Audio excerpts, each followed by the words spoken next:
After days of shopping deals and bargain hunting, today is the day for your money to go to a good cause. This year, Giving Tuesday has an even greater urgency during the pandemic. But how do you make sure your money is actually going to help someone in need? Lechelle Yates from the Better Business Bureau is joining us to help answer your questions. She's going to be covering everything from the best places to donate online and how to avoid giving scams and how to check out a charity, how to do that. This is how you ask a question. You text your question 336-379-5775. Again, 336-379-5775. All right, Lechelle, there are several different tools that we've all used to look at a charity and check it out, one of which is from the BBB. So let's talk about that tool and how it is used.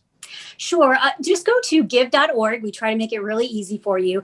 And there you can check out a charity. But the Better Business Bureau actually accredits charities just like we do businesses. And those charities have to meet 20 standards. And they range on everything from governments, on how your board is set up, to things like finances, which is one of the big pieces that you want to look at when you are assessing a charity on your own. Our Wise Giving standards say that 85% of the money that's raised should go to the services to actually help people, not to go to fundraising, not to go to executive salaries. And so that will automatically, if somebody's not meeting those numbers, that will automatically keep them from being accredited by the BBB. And if you are searching for a charity yourself, if you haven't gone to the website, but you want to do your own research, because there are other websites out there, you want to look at those numbers. And if they're not reporting those numbers, that's a red flag. They shouldn't have any problem opening their books to show you how they're spending your dollars. I think it's one of those things where people say, seriously, you want me to research the charity to make sure that it's okay? But it's not like it's an all day thing. It's really like a 2-minute check by the time you log onto a website and type their name in there. Absolutely. And we try to make it super easy for you. And we tell you if the charity is accredited or not. Now, not all charities have to be accredited. That's fine too. But you can see if they've provided us with the information about how they're spending their money. And again, if they're not, you might want to think about a different charity. But the other great thing about checking out a charity is there are so many charities out there that all support the same causes that the names can kind of sound similar. But there's also scammers that will do these sound-alike charities, hoping to confuse you. So if you go to a website like give.org, you can type in the name, you can search by cause, and it'll show you all of those charities. And then that way you can pick the one that you want and make sure that you're actually giving the money to the organization that you intended to support. This person kind of texted something akin to what you just said. What charities are often used as fronts to try and rip people off? And, that could be anything. I mean, think about, for certain, we've heard of sound-alike charities for the American Breast Cancer Society, Diabetes, Heart Association. Those are some common ones. But again, scammers are also out there just kind of being creative and thinking about, during the pandemic, who might people be giving to? Is it a food bank? Maybe we should use a sound-alike food bank name. So you really just... It's 2 minutes. Just take 2 minutes.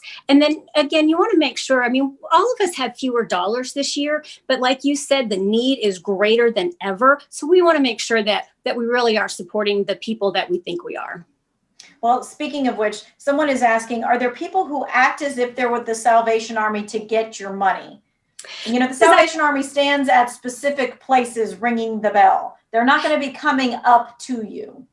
No, they're not. But I'll tell you a funny story. About some time ago when I was at the station, when I was at News 2, I actually went to Walmart and on a Saturday, and there was a fake bell ringer. He had made his own sign. Yes, he'd made his own sign. So we called the cops. Of course, they came. So again, don't give on the spur of the moment. Just because, but we all he was so easy to spot. I don't know what he was thinking. That's an easy one. We all kind of know what those signs look like. So just don't give impulsively. If you see something on Facebook, or you get a text message and it piques your interest, again, go and research it. Take those 2 minutes. Don't zone out and say, oh, well, I'm sure it's fine. We can all kind of get lulled into that sense. And this time of the year, we really don't want to do that, unless you're fine with possibly just throwing your money away. Yeah, nobody is. All right. Yeah. So something that you just touched on is with this text. Is it safe to send money to charities through texting? Sometimes they ask to text a number if you want to donate, and reputable charities have done that. They have, and that's a great question. If you want, I don't know the answer to that. I will tell you that if you want to be just double safe, go to that charity's website and give through the website. That way you're not taking any chances. And again, make sure you're on the right website. And like the Attorney General said, also, you want to make sure that the website that you're putting your credit card information to is secure. And so look at the URL, and if it says HTTPS, S is for safe and secure, then you know that you're not going to be transmitting your credit card information out to who knows who. Yeah, that S is definitely key. And sometimes we, are looking at everything else that looks so real that we don't even pay attention to that little address up at the top. So often we get the same question. What's the big deal about me using my credit card versus using my debit card? Yeah, that's a great question. Credit cards come with a lot more protections. So if you give money and then all of a sudden you realize that that was a scam, you can go to your credit card company and say, I want to file a dispute. This is a scam, and here's why I know that it is. And you have in those instances, typically they're going to give you your money back, and it's easy for them to do that. But if you use your bank card, that's tied to your bank account, a debit card, and banks, the rules there are different in terms of how and when and how quickly they have to give you your money back, if they are going to give you your money back. And the other danger too is you obviously really wanted to donate money. So that money's gone until they give it back to you. And, that could be 2-4 weeks. And you certainly don't want to then be without those dollars to give to the needy cause you wanted to support. Yeah, this person says, does the BBB team up with the AG's office to shut down scams? Absolutely. They are some of our best friends. I talk to them a lot because we do investigations. We do, bad ads. We do charity scams. And they're always coming to us, and we're always going to them to say, hey, we've got this. We've got these consumers who've complained. Here's what they've said. And the AG will call us as well.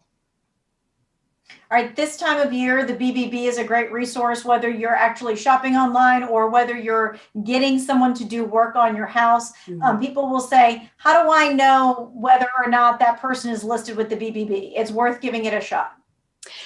Well, just go to bbb.org. We make it really easy. Right on the homepage, you can search for that business name, and then you'll get to see their profile. Now, there's a couple things to know about the BBB. One, we accredit businesses. So we make sure that they are going to follow our 8 standards for trust, which are honesty and fairness, transparency.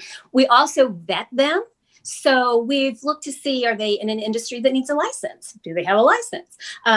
Criminal background check, who's actually running this company? We check all of that out. And then if they meet our standards, we give them accreditation seal. And you can also look at their letter grades and also really look at reviews, because that'll help you know.